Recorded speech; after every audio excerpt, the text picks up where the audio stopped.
Assalamualaikum warahmatullahi wabarakatuh. Selamat pagi, siang, sore, malam teman-teman semuanya. Kami dari kelompok 5 Psikologi Perkembangan berkesempatan di sini untuk menyampaikan materi mengenai remaja awal dalam psikologi perkembangan. Adapun nama anggota-anggota kami sebagai berikut. Perkenalkan, nama saya Fatima Zahra dengan NIM 18016200084.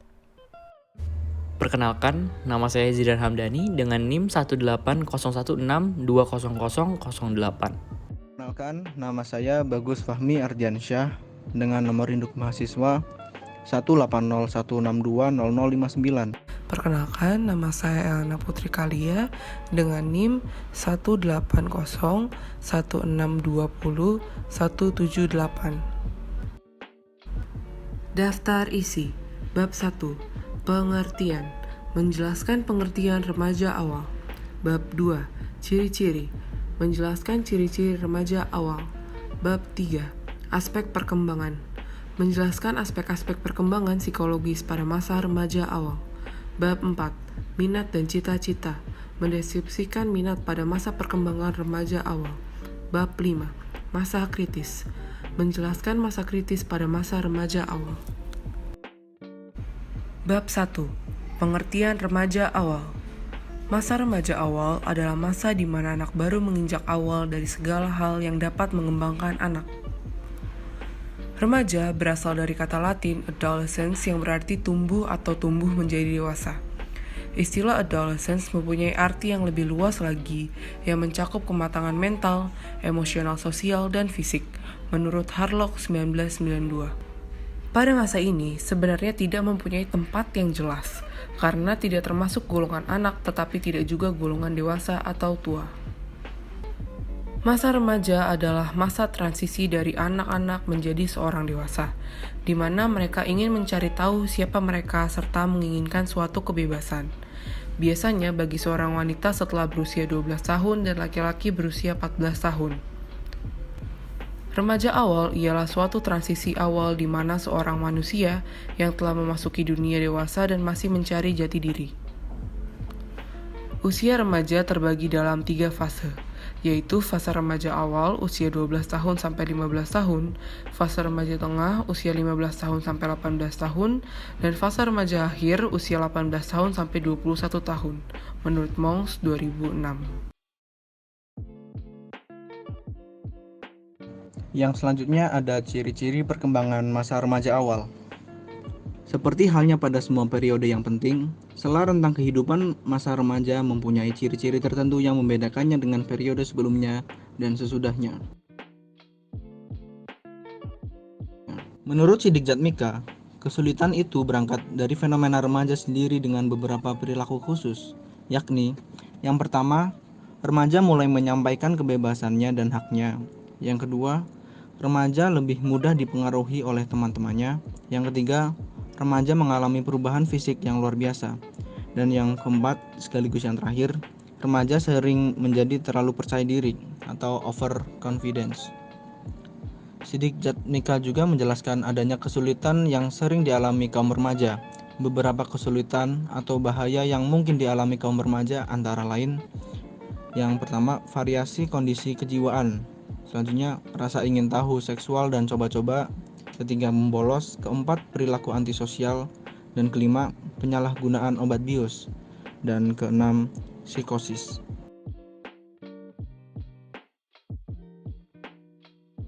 Dari berbagai penjelasan di atas, dapatlah dipahami tentang berbagai ciri yang menjadi kekhususan remaja. Ciri-ciri remaja awal adalah yang pertama, masa remaja sebagai periode yang penting. Yang kedua, masa remaja sebagai periode peralihan. Yang ketiga, sebagai periode perubahan. Yang keempat, masa remaja sebagai usia bermasalah. Yang kelima, masa remaja sebagai masa mencari identitas. Yang keenam, masa remaja sebagai usia yang menimbulkan ketakutan. Yang ketujuh, masa remaja sebagai masa yang tidak realistik. Dan yang kedelapan, masa remaja sebagai ambang masa dewasa. Ada beberapa perubahan yang terjadi selama masa remaja yang sekaligus sebagai ciri-ciri masa remaja, yaitu yang pertama, peningkatan emosional yang terjadi secara cepat pada masa remaja awal yang dikenal sebagai masa storm and stress. Yang kedua, perubahan yang cepat secara fisik juga disertai dengan kematangan seksual. Yang ketiga, perubahan dalam hal yang menarik bagi dirinya dan hubungannya dengan orang lain. Yang keempat, perubahan nilai. Dan yang selanjutnya yang kelima, kebanyakan remaja bersikap ambivalen dalam menghadapi perubahan yang terjadi. Oleh karenanya, remaja mulai memusatkan diri pada perilaku yang dihubungkan dengan status dewasa, yaitu merokok, minum miras, menggunakan obat-obatan, dan bahkan terlibat dalam perbuatan seks bebas yang cukup meresahkan. Bab ketiga, kita akan membahas tentang aspek-aspek perkembangan psikologi masa remaja awal. Terdapat perkembangan kognitif, perkembangan psikologis, dan perkembangan emosi pada masa remaja awal. Pertama, perkembangan kognitif masa remaja. Perkembangan kognitif adalah perubahan kemampuan mental seperti belajar, memori, menalar, berpikir, dan bahasa. Menurut Piaget, seorang remaja termotivasi untuk memahami dunia karena perilaku adaptasi secara biologis mereka. Dalam pandangan Piaget, remaja secara aktif membangun dunia kognitif mereka, di mana informasi yang didapatkan tidak langsung diterima begitu saja ke dalam skema kognitif mereka. Remaja telah mampu membedakan antara hal-hal atau ide-ide yang lebih penting dibanding ide lainnya. Kekuatan pemikiran remaja yang sedang berkembang membuka cakrawala kognitif dan cakrawala sosial baru. Pemikiran mereka semakin abstrak, logis, dan idealis. Masa remaja awal, sekitar usia 11 atau 12-14 tahun, transisi keluar dari masa kanak-kanak menawarkan peluang untuk tumbuh bukan hanya dalam dimensi fisik, tetapi juga dalam kompetensi kognitif dan sosial.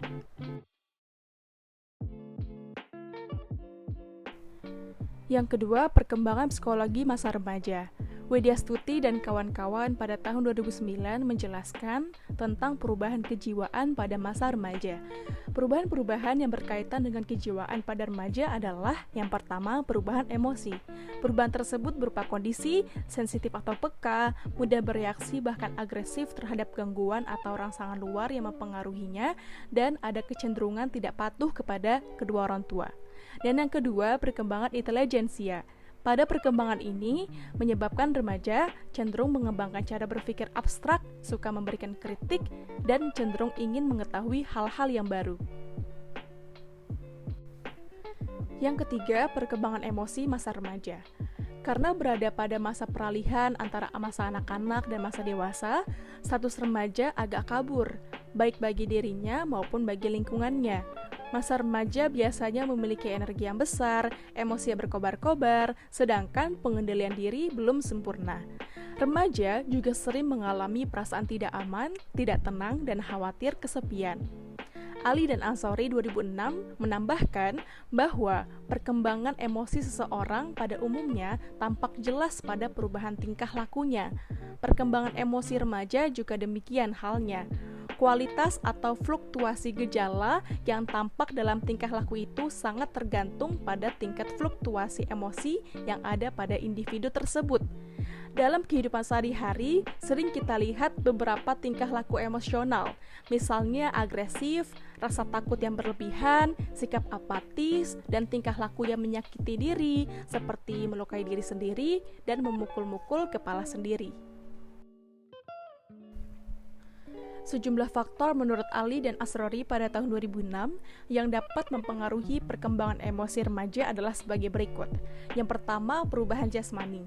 Perubahan jasmani yang ditunjukkan dengan adanya perubahan yang sangat cepat dari anggota tubuh. Dan yang kedua, perubahan pola interaksi dengan orang tua. Pola asuh orang tua terhadap anak termasuk remaja sangatlah bervariasi. Dan yang ketiga, perubahan pola interaksi dengan teman sebaya. Remaja seringkali membangun interaksi sesama teman sebayanya secara khas dengan cara berkumpul untuk melakukan aktivitas bersama dengan membentuk semacam geng. Dan yang keempat, perubahan pandangan luar. Ada sejumlah pandangan luar yang dapat menyebabkan konflik-konflik emosional dalam diri remaja tersebut. Sebagai berikut, yang pertama, sikap dunia luar terhadap remaja sering tidak konsisten. Dan yang kedua, dunia luar atau masyarakat masih menerapkan nilai-nilai yang berbeda untuk remaja laki-laki dan remaja perempuan.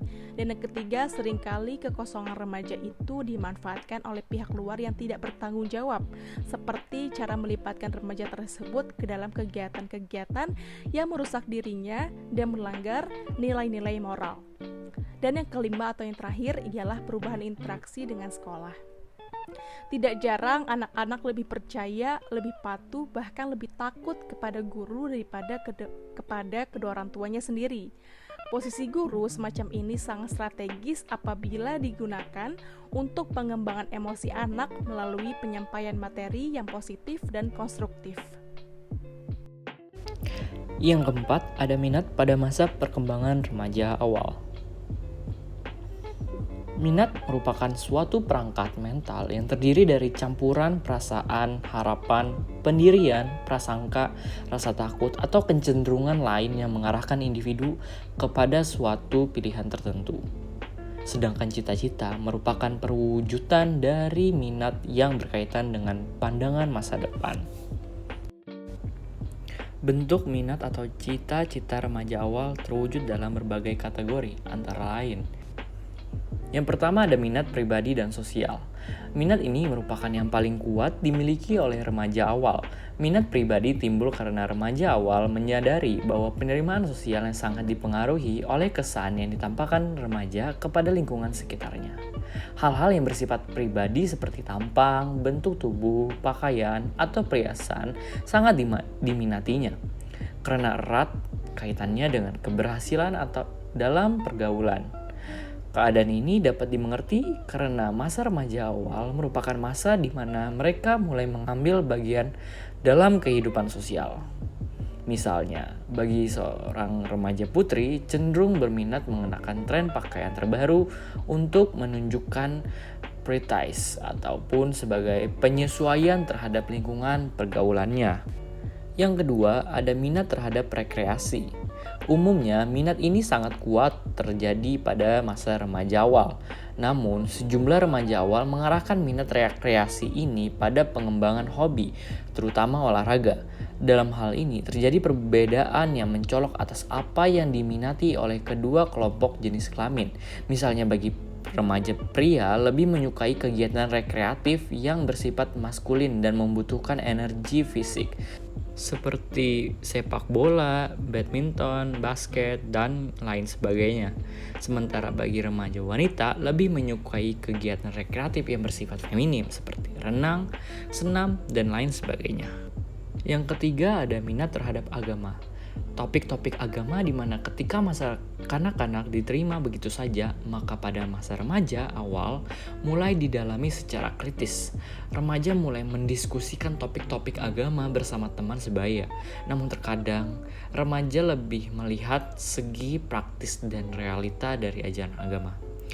Mereka membandingkan antara apa yang ideal secara teori dengan apa yang tampak nyata, sehingga apa yang dahulu dipercayainya sebagai hal yang benar pada masa remaja awal mulai diragukan. Misalnya, pada remaja awal sering mempertanyakan tentang dosa dan neraka, pahala dan surga karena hal-hal ini bersifat abstrak. Mereka juga meragukan doa mereka ketika doa tersebut tidak terkabul. Akibatnya, minat terhadap agama dapat melemah dan praktek keagamaan atau ibadah sering ditinggalkan. Yang keempat dan yang terakhir adalah minat terhadap sekolah dan karir. Pada masa remaja awal, minat ini dipengaruhi oleh minat orang tua dan kelompok pergaulannya. Artinya, jika orang tua atau kelompok pergaulannya berorientasi pada kerja, maka remaja cenderung lebih meminati sekolah-sekolah kejuruan yang mengedepankan keterampilan kerja. Sementara jika orang tua atau kelompok pergaulan lebih berorientasi pada pendidikan, maka remaja cenderung lebih meminati pencarian pengetahuan ke jenjang pendidikan lebih tinggi.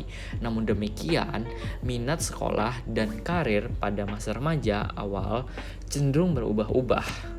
Dalam hal ini, Ellie Gasberg membagi periode pemilihan karir atas 3 periode, yaitu yang pertama adalah periode pemilihan fantasi atau fantasy choice, yakni ketika anak-anak berusia kurang dari 11 tahun di mana mereka menganggap karir hanya sebatas fantasi.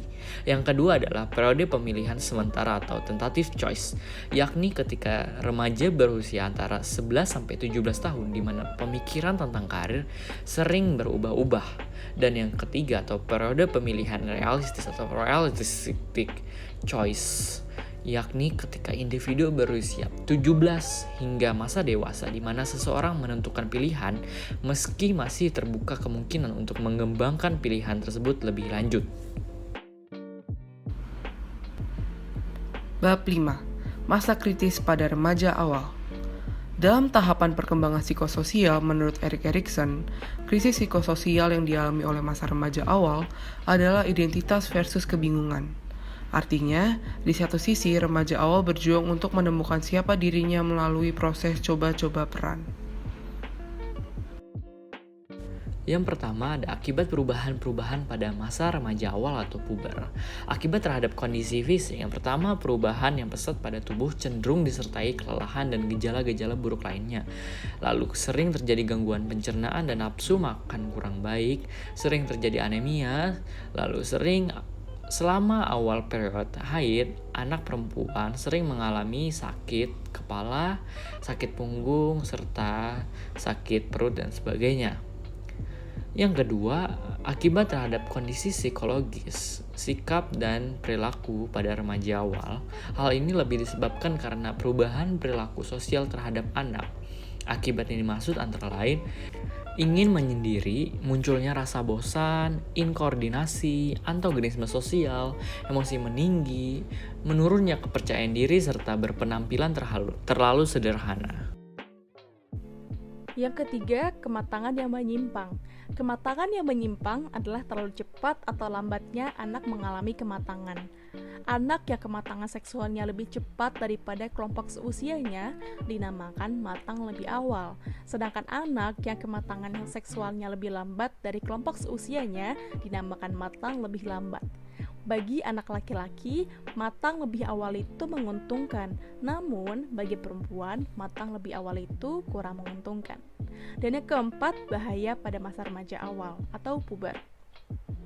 Bahaya pada masa puber memunculkan akibat jangka panjang. Bahaya-bahaya ini meliputi bahaya fisik maupun psikologis. Berikut penjelasannya. Yang pertama, bahaya fisik. Bahaya fisik terdiri dari 3 poin. Yang pertama, kekurangan hormon pertumbuhan. Hal ini menyebabkan anak menjadi lebih kecil dari rata-rata pada waktu ia matang. Yang kedua, kekurangan hormon gonad.